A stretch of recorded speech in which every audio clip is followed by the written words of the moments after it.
I spent years on nutrition, and that made a huge difference. But when I read the book Why We Sleep by Matthew Walker, which I will link to in the show notes, it changed my life because I truly understood the importance of sleep. And when you really understand the importance of something, you will start prioritizing it. And here are a couple of fun facts that I learned from that book that really made me consider why a good night's rest was important to me as an athlete and as a human. So this one hits home to many people that a study on dieters found that those sleeping under 6 hours lost 70% of their weight from their lean body tissue, so their muscle. So sleep is a hormonal regulator. It regulates your chemistry. And if your chemistry is all haywire, for example, if you don't get a lot of sleep, your cortisol levels go up.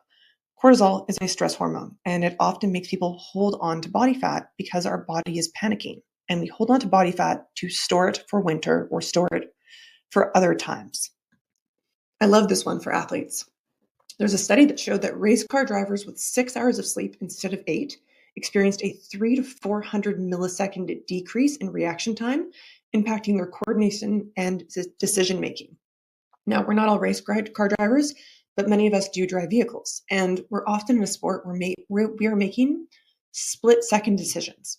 And not having that reaction time is really dangerous for not injuring ourselves. And it's that thing where one moment where our attention isn't there can change the course of our life or change the course of our practice or whether or not we succeed in our sport. I love this one as well for teenagers. Teenagers love to sleep late and they love to stay up late, and it's partially a natural metabolic shift. Teenagers go to bed later because that's what their body demands. And there was a study done where they shift school times an hour later, and it resulted in a 70% reduction in teen car accidents. This 1 hour of sleep or 2 hours of sleep difference doesn't just make us a little groggy. It completely changes the way we function. Another thing that is really useful to know is the impact of blue light on sleep. And blue light emitted from electronic devices, can really disrupt melatonin production. And melatonin is a hormone that regulates sleep cycles.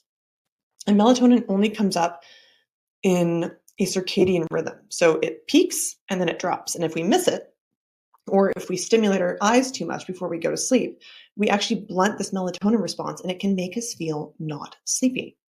So 15 minutes of blue light exposure within an hour of going to bed can decrease our melatonin production by up to 50%. And this can be the thing that can be stopping us from falling. Setting up your sleep environment is one of the best things that you can do. So the first thing is, starting at the bottom, make your bed a dedicated sleep space. It's not for doing homework, it's not for eating, and it's not really for watching TV. Those really hurt you and hurt your chances of falling asleep because you start to psychologically associate that area with more things than sleeping. The second thing we've already talked about is avoiding a screen the hour before bed and engaging in relaxing activities. So for me, I like to kind of tidy my house at night or stretch or fold my laundry and just kind of let myself go through mundane actions to calm my system down, where I'm still organizing myself around a couple of things, but I'm not thinking heavy thoughts. The other part that is very useful for setting up your night, your sleep environment, is dimming all the lights 3 hours before bed and using night mode on screens. So I personally hate overhead lights, and I don't have them on as soon as the sun has gone down. And at one point, I remember I had too many bright lights in my space, and it was still too much. And so sometimes I'd throw a scarf or a t-shirt over a lampshade just to give myself a little bit dimmer lighting to help me wind down. When we do this, we mimic the sun, we mimic sunset, and our body understands that we are in a different mode. We are not in day mode, we are in night mode. The last thing that I really like as setting up your sleep environment and setting yourself up for a great sleep is journal or let your mind run wild. What I do when I'm feeling especially all over the place is I bullet point my entire day, because then that way I've got it all listed on a piece of paper. I've itemized it, and my brain knows that if I need to problem solve something, it's there for me to come back to tomorrow. Most of the time, I scrumple up that piece of paper and I throw it away the next day. Let your thoughts run wild is also sometimes useful to simply lay on the floor and stare at the ceiling. Don't meditate, just let yourself think your thoughts. Put on a timer if you want, for 3 minutes, for 5 minutes, for 10 minutes, whatever feels easy for you to do. But this is another thing that I find we don't give ourselves enough time to do. We don't have free thinking time anymore. And so when we finally lay down at night, our brain thinks, oh, finally, some silence. And it likes to fill that silence with thoughts. So giving our brain some dedicated space outside of the bedroom to actually unwind a little bit and have some thoughts is incredibly helpful.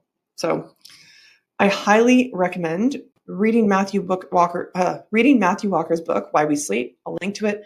I've also included a cheat sheet of some really fun facts about sleep, about how alcohol affects sleep, about how sleep affects memory. And I will include some of Matthew Walker's podcasts as well that he did a couple of years ago when he first released his book with Dr. Peter Attia. And that will give you a profound and deep understanding for how important sleep is. But I will let you dive into that on your own and with Matthew Walker, because he is truly the expert. And I can only tell you